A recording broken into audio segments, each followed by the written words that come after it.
Maliyə Nazirliyi bir neçə gündür Azərbaycanda pensiya yaşının artırılacağına dair yayılan məlumatlara aydınlıq gətirib. Nazirlikdən bildirilib ki, Azərbaycanın pensiya sisteminin maliyyə dayanıqlığında hər hansı bir risk müşahidə olunmur. Ənənəvi olaraq hər il olduğu kimi bu ildə qurum fiskal orqan olaraq ölkənin orta müddətli və uzun müddətli dövrdə qarşılaşacağı müxtəlif sosial-iqtisadi, humanitar və fiskal riskləri öz təhlillərinə daxil edir və bu risklərin uzun müddətli perspektivdə qarşısının alınması üçün baxışlarını təqdim edir.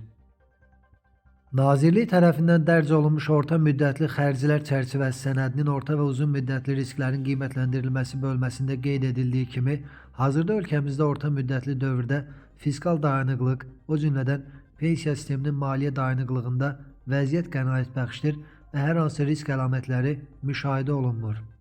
Orta müddətli xərclər çərçivəsi sənədinin əhatə etdiyi 2026-2029-cu illərdə hökumətin qarşısında duran əsas və prioritet vəzifələrdən biri ölkə əhalisinin sosial rifahının yüksəldilməsi və həyat keyfiyyətinin davamlı şəkildə yaxşılaşdırılması olacaq və bu məsələ daimi nəzarətdə qalacaq deyə açıqlamada vurğulanıb.